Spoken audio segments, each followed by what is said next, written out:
Hello everyone, welcome to Advait education ANJ exam. This is Ranjan.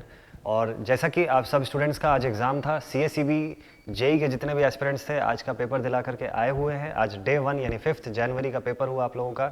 और आप सभी स्टूडेंट्स से, बहुत सारे स्टूडेंट्स से मेरी बातचीत भी हुई और काफ़ी सारा कुछ इनपुट भी मिला हुआ है। तो नेक्स्ट जो पेपर जब दिलाने जाएंगे तो उनके लिए कुछ हेल्पफुल भी साबित हो सके, इसी हिसाब से ये वीडियो जो है ये बनाया गया। शॉर्ट सा एक एनालिसिस जैसा वीडियो है।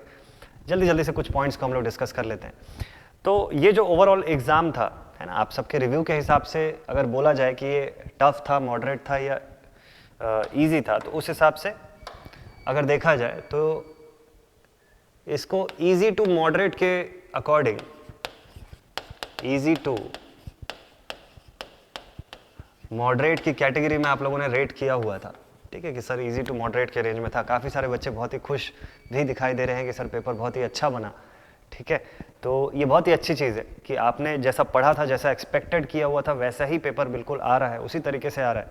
ठीक है, जो मेजर आपके जो सब्जेक्ट्स हैं जिससे ज़्यादा वेटेज के क्वेश्चंस आया करते हैं, इस बार भी एग्जैक्टली वैसे ही हुआ कि उन्हीं सब्जेक्ट से ज़्यादा वेटेज के क्वेश्चंस आपको देखने को मिले, है ना। जैसे कि आपका मशीन हो गया, बीडब्ल्यू हो गया, पीएसए हो गया, तो ये एक्सपेक्टेड रहता है। ठीक है, तो इनसे ही ज़्यादा मात्रा में सवाल देखने को मिले और बहुत सारे ऐसे टॉपिक्स थे जो बिल्कुल एक्सपेक्टेड तरीके के टॉपिक से क्वेश्चन है। आप जैसे बीडब्ल्यू की भी आप बात कर लो, तो बीडब्ल्यू में भी केवीएल केसीएल के इक्वेशन से जुड़े हुए सवाल आ गए।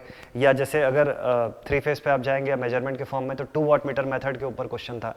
तो इस तरीके के क्वेश्चन देखने को मिले। ओम्स लॉ के ऊपर बेस्ड सवाल, है ना। तो काफ़ी सारे बच्चों ने मैसेज भी किया हुआ है, काफ़ी सारे स्टूडेंट्स ने भेजा भी हुआ है ना, कि सर एक्सपेक्टेड इस तरीके के क्वेश्चंस भी पूछे गए थे, है ना। जैसे कि थेवेनिन्स रेजिस्टेंस आरटीएच, बीडब्ल्यू में अगर आप देखें तो थेवेनिन्स रेजिस्टेंस आरटीएच का फॉर्म जो रहता है उससे भी क्वेश्चन बनता है ना, कि आरटीएच का सर कैलकुलेशन कैसा रहता है, या गिवन सर्किट से आपको आरटीएच निकालने पूछ ले, तो इस तरीके का क्वेश्चन भी आता है ना। ये एक्सपेक्टेड रहता है, आरटीएच या वीटीएच का कैलकुलेशन बेस्ड क्वेश्चन आया करता है। और इसी के हिसाब से अगर और देखें तो गिवन सर्किट है तो उसका केवीएल का कंडीशन भी, इक्वेशन भी, है ना। 2 वाट मीटर मेथड जो है उसमें पावर फैक्टर से जुड़ा हुआ क्वेश्चन जो था, इस टाइप का भी सवाल पूछा हुआ है। वहीं ये भी देखने को मिला कि इस बार जो यूडब्ल्यूटी सब्जेक्ट है उससे भी ठीक ठाक अमाउंट में क्वेश्चन आए, यूडब्ल्यूटी से भी, क्योंकि ज़्यादातर ये देखने को मिलता है कि प्रैक्टिकल बेस्ड क्वेश्चन पे अच्छा खासा स्ट्रेस दिया जाता है। तो इस बार भी यही हुआ। न्यूमेरिकल बहुत ज़्यादा कोई नहीं थे इसके अंदर, लेकिन पेपर में कंसेप्चुअल और थ्योरेटिकल क्वेश्चन ठीक ठाक अच्छे मात्रा में अवेलेबल थे, है ना। तो जैसे कोई रेजिस्टेंस है, जैसे कोई सर्किट बना हुआ है, उस रेजिस्टेंस के अक्रॉस सपोज कर लीजिए कि वोल्टेज की मैग्नीट्यूड पूछा है, कि बताओ कि उस रेजिस्टेंस के अक्रॉस वोल्टेज ड्रॉप कितना हो रहा है। इस तरीके के क्वेश्चन देखने को मिले। तो मतलब डायरेक्टली अगर आपको सर्किट सॉल्विंग बहुत अच्छे से आती है, प्रॉपरली आप शॉर्टकट लगा के सॉल्व कर सकते हैं, तो फिर आपसे क्वेश्चन बहुत आसानी से बन जाएंगे। तो इस तरीके के पेपर थे। बहुत ज़्यादा ईजी भी नहीं बोलना चाहिए, बट हाँ मॉडरेट लेवल का तक का पेपर था, है ना। बहुत ईजी तो नहीं, बट ईजी टू मॉडरेट के लेवल के बीच का पेपर बोला जा सकता है ना। पीक फैक्टर का फॉर्मूला, है ना, फॉर्म फैक्टर, पीक फैक्टर, ये सब जो आप पढ़ते हैं, है ना, एसी के उस पर, तो उस तरीके का क्वेश्चन भी काफ़ी सारा पूछा हुआ था, है ना। सर्किट का वैल्यू के ऊपर क्वेश्चन था, है ना। तो काफ़ी सारे बच्चों ने क्वेश्चन भी अपने अकॉर्डिंग लिख के भेजा भी हुआ है। ठीक है, तो ये सब का भी डिटेल्ड फॉर्म में आपके साथ एक एनालिसिस रहेगा, बट ये शॉर्ट्स एनालिसिस जस्ट इसलिए कि आपको एक आइडिया मिल जाए नेक्स्ट डे का पेपर जो बच्चे दिलाने जा रहे हैं उनको थोड़ा सा क्लैरिटी आ जानी चाहिए कि किस तरीके का पेपर आ रहा है।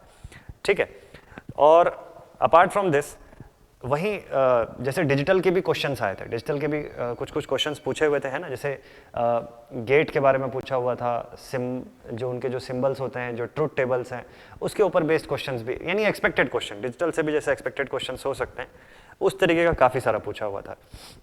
वहीं अगर hydro power plant related question जो था वो भी अवेलेबल था, है ना।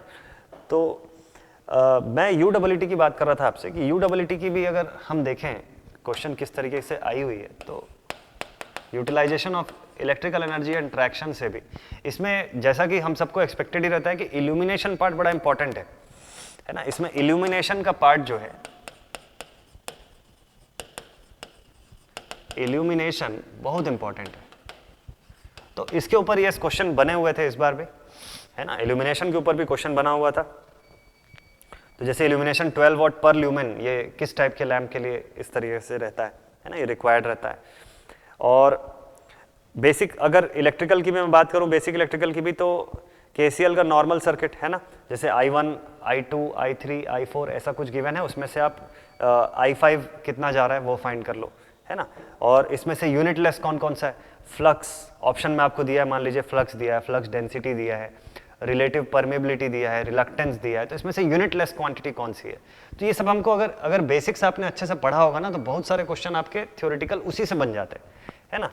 तो जैसे अब यूनिटलेस पूछ लिया आपसे कि भाई इसमें से विच of the following is unitless quantity, है ना। जैसे कि इसमें ऑप्शन में दे दिया कि फ्लक्स, है ना, फ्लक्स डेंसिटी दे दिया, फिर रिलेटिव परमेबिलिटी दे दिया आपको, और इसमें पूछ लिया रिलक्टेंस, ऐसा।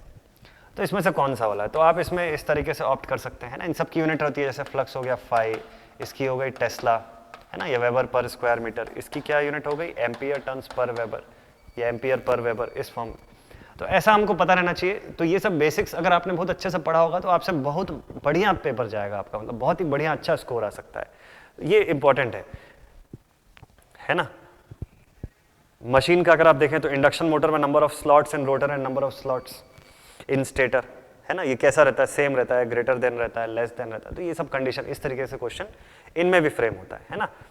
और जैसे स्ट्रोबोस्कोपिक इफेक्ट जो है वो किस लैंप में नहीं होता है, तो इस तरीके के क्वेश्चन पूछे हुए थे, है ना। अगर जैसे ब्रिज रेक्टिफायर है, चौथा डायोड अगर रिमूव कर दिया जाए तो इसमें से क्या होगा, है ना, आउटपुट में क्या चेंज आएगा। तो ऐसा सब क्वेश्चन जो था वो अच्छा खासा देखने को मिला। वहीं अगर देखिए नॉन टेक की भी अगर बात करें, जनरल अवेयरनेस एंड रीजनिंग में, तो है ना, नॉन टेक भी अच्छा खासा पोर्शन इसमें आया हुआ था। जनरल अवेयरनेस में भी काफ़ी स्टूडेंट्स ने ये बताया कि सर 2020 या उससे पहले तक का ही जनरल अवेयरनेस का फॉर्म उसमें पूछा हुआ था ज़्यादा। ठीक है, तो ये अच्छा है ना। नीति आयोग से जुड़ा हुआ क्वेश्चन और अवार्ड्स वगैरह से जुड़ा हुआ सवाल, तो ये सब अगर आप पढ़ रहे हैं तो बहुत अच्छा रहेगा, है ना। इंटरमीडिएट पावर प्लांट जैसे किसे बोला जाता है ना, which of the following is known as intermediate power plant.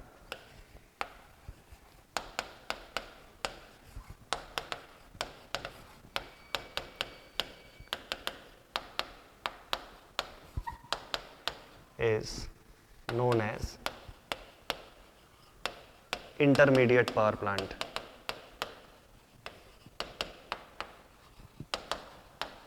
तो ऐसा सब क्वेश्चन जो था वो काफी अच्छा खासा देखने को मिला इसमें। तो बेसिक्स बहुत अच्छे से प्रिपेयर करके जाइए। मेन फाइनल कंक्लूजन में आपको यही बताऊंगा, है ना। फ्लैश पॉइंट हो गया, फायर पॉइंट हो गया, ये किस प्लांट से रिलेटेड है। तो ऐसा इंडस्ट्रियल रिलेटेड इस तरीके का क्वेश्चन भी अच्छा खासा हमको देखने को मिलता है इसके अंदर, है ना। और जनरल अवेयरनेस में भी आप जैसा देख ही सकते हैं कि ऑटोमोटिव हब किस शहर को कहते हैं, है ना। और चंडीगढ़ का शहर का डिज़ाइनर जो है वो कौन है। इस तरीके के क्वेश्चन आप सब स्टूडेंट्स का भेजा हुआ है सब सवाल। तो काफ़ी सारे इस तरीके के क्वेश्चन जो है वो पूछे गए थे।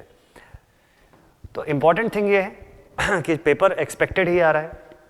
एक्सपेक्टेड सिलेबस का जो कंटेंट है उसको बहुत ही अच्छे से रिवाइज करिए। अभी आपके पास जितना भी टाइम है तो जितना ये एक्सपेक्टेड कंटेंट है उसको बढ़िया से रिवाइज करिए। बेसिक्स पे ज़्यादा ध्यान दीजिए। अभी लास्ट मोमेंट पे बड़े न्यूमेरिकल्स या बड़े क्वेश्चंस बनाने पे मत फोकस करिए। लास्ट टाइम जो है, आखिरी मोमेंट जो है, ये बेसिक्स रिवाइज करने का समय है और उसी पैटर्न में एग्जाम में आ भी रहा है। ठीक है, बहुत ही अच्छा परफॉर्म कर सकते हैं आप अगर ये सब ऐसे बेसिक्स अगर आपको पता है ना बढ़िया से, तो आपका पेपर बहुत ही ज़्यादा अच्छा जा सकता है। ठीक है, बस ये है कि कॉन्फिडेंट रहिएगा और क्वेश्चन जब आप अटेम्प्ट कर रहे हैं, जिस समय बना रहे हैं, एकदम माइंड शांत रखिएगा। बहुत ही आराम से पीसफुली आप क्वेश्चंस अटेम्प्ट कीजिए। नर्वस बिल्कुल भी नहीं होना है, बिल्कुल भी घबराने की कोई भी बात नहीं। पेपर बहुत अच्छा जाने वाला है। ठीक है, बस आप प्रिपरेशन पे दम लगा दीजिए। अभी जितना भी समय है, ये रात का, ये शाम का, रात का जितना भी समय आपके पास अब बचा हुआ है, उसको बढ़िया तरीके से रिवीजन में लगाइए। ठीक है, so all the very best.